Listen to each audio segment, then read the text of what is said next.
Welcome back to Black News Tonight. After more than a century of racism faced by black farmers, the coronavirus loan forgiveness program was supposed to help turn the tide. But recently, a federal judge pumped the brakes on the multi-billion-dollar debt relief program for farmers of color. The conservative law firm Wisconsin Institute for Law and Liberty, they filed a lawsuit 2 months ago on behalf of 12 farmers from 8 different states. They claimed that the government program discriminates against white farmers. In a move siding with the white farmers, U.S. District Judge William Griesbach in Milwaukee, he recently issued a temporary restraining order putting a halt to the program that was designed to aid socially disadvantaged farmers and ranchers. Despite the judge's order, a spokesperson for the U.S. Department of Agriculture said today USDA will continue to forcefully defend its ability to carry out this act of Congress and deliver debt relief to socially disadvantaged borrowers.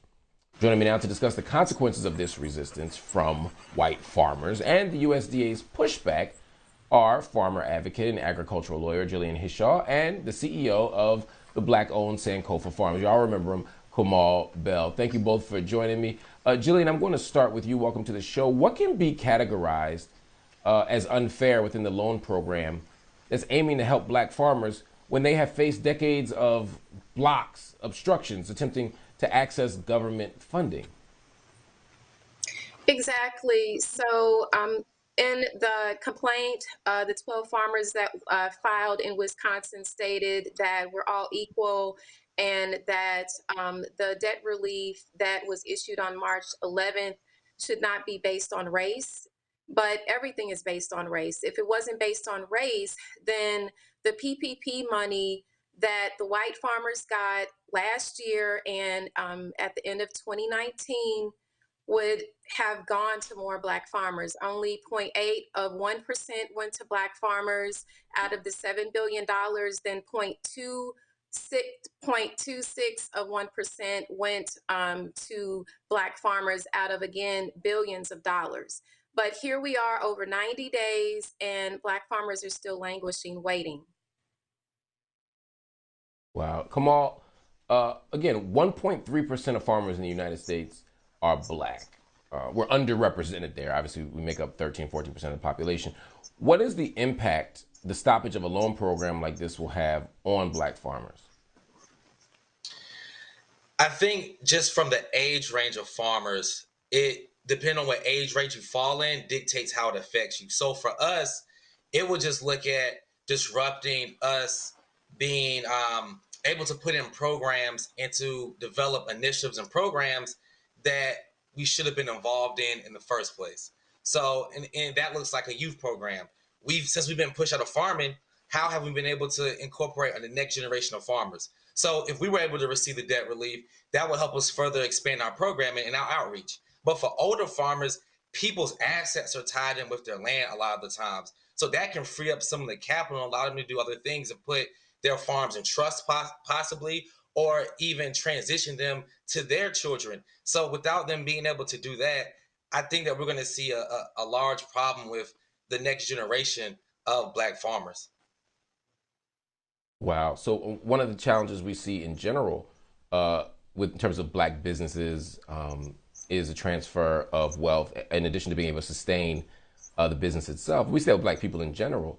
And so what I'm hearing you say is, it's going to be hard to train the next generation of black farmers to raise the number for 1.3%, but also that those who already have farms are going to have a challenge passing it on to other people or even holding the business together. Jillian, what he's saying is incredibly important. And when you add to that the fact that many black farmers work second jobs, they're farming and they're working another job just to try to stay financially stable, to stay in the black.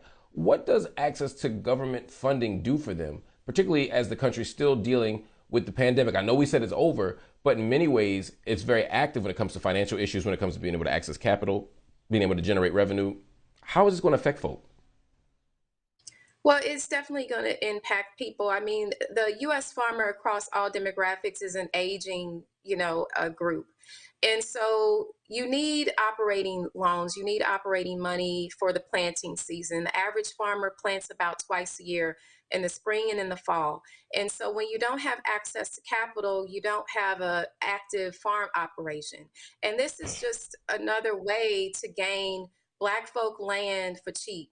And so within the answer the USDA filed on June 7th, before the injunction was issued on the 10th, they stated that they're going to send out, quote, offers on July 10th. You know, this isn't an offer. This was already validated and executed by the legislature. This is supposed to be guaranteed debt payments. Why are you stating now that this is an offer? And so, you know, with this languishing now, the 5,000 to 10,000 farmers that are already under a pending foreclosure. Also, there's 399 farmers that are already under bankruptcy. It's wreaking havoc on primarily older farmers, which are the primary base of my clientele. Wow, what you just said is so powerful, though. Getting, Black farmland for cheap. I mean, so Black people Yes. are struggling. They need economic Yes. support. They take away the support. They take away the conditions to be productive on your own. And then after they take the safety net from under you, they say, "Hey, we'll buy your land for cheap." And since we only make up 1.3% of the population and we're disproportionately poor in other aspects of society, it's most likely that the person who buys your land isn't going to be a Black person and certainly not a Black farmer. No. So that 1.3% could dwindle completely away. I mean, I think what's stunning to me about this is how it mirrors every other part.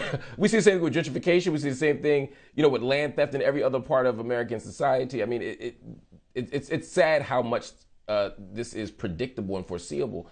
Kamal, talk to me about being a Black farm owner. Oh, I'm sorry. Go ahead. No, Jillian, please continue. Well, it's a travesty because we lose 30,000 acres in land per year in the Black community. And so it's not just USDA predatory lending, but it's also tax liens, which is how my family farmland got taken by a dishonest lawyer that swindled my great grandmother and grandfather out of our farm in Oklahoma. And so it's also dealing with taxes. It's also dealing with Medicaid liens. Nursing homes are taking the land through Medicaid liens. People don't realize that when you owe an outstanding debt to the nursing home not only has a federal but the state authority to put a lien on your land, enforce the sale of the land, or even if you own a house in Atlanta or Detroit. Wow, this is stunning. Kamal, you're a Black farm owner.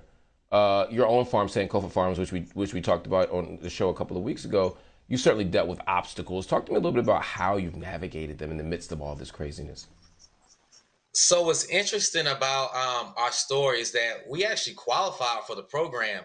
And whenever I would inquire about the payments, there was very little information given to the farmer. So before just me in dealing with the USDA, and I was originally denied my farm by the USDA, and we ended up having to take it to the executive director. We had to go through an appeal. It was a process that should have taken 3 to 4 months, ended up taking around 8. And then the agent I was dealing with tried to get me to tie my house into the land. They tried to give me this operating loan where it was due. I got my farm in March when I really should have got it in that December or January, or actually sooner than that. It was like it should have been that past year. They tried to put you in an uncomfortable position in the planting time, so I couldn't generate revenue with the farm in the first year. So I had to have a part-time job to navigate it. But what I started to look at was how can we start to create more sustainable models where how maybe we don't have to interact with the USDA. Maybe we can develop our own funding model and sustainable infrastructure so that we don't have to depend on them for anything. The only time that we have to talk with these organizations, it is the only time that we have to talk with these organizations is when we want to. So that's why I brought the youth on, because one thing they tried to deny me on was saying that even though I went to a land grant, North Carolina A&T, Aggie Pride, I ended up getting my master's there too. My bachelor's was in my master's in agricultural education, my bachelor's in animal science. And then I was running a food business at the time, and they said I didn't have the experience to run a farm. So even though I had managerial experience working the swine unit, working the poultry unit, I worked at the organic vegetable unit. My professors had to write letters and saying that he has verifiable experience.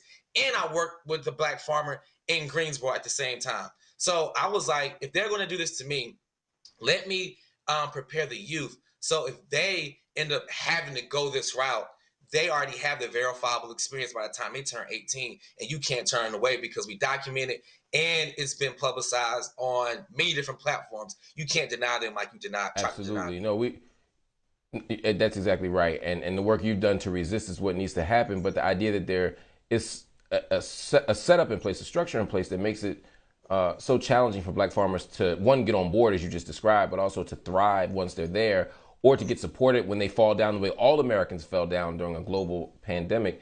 It just speaks to how many barriers we still have to tear down, how many obstacles we still have to navigate. Jillian, the work you're doing as an attorney, as an advocate, is incredibly important, and we thank you for helping us understand this issue of black farmers once again. Kamal, always good to see you, my brother. Thank you all. Thank you both for joining me, and everybody, let us know what you're thinking about this. I know black farming is a topic that many people don't know about, but that's what we're here for, Black News Channel, to let you see different faces and to see black folk in different positions. So let us know what you think about. Hit us up on Instagram, Facebook, or Twitter at BNC News. Also hit the website, bnc.tv.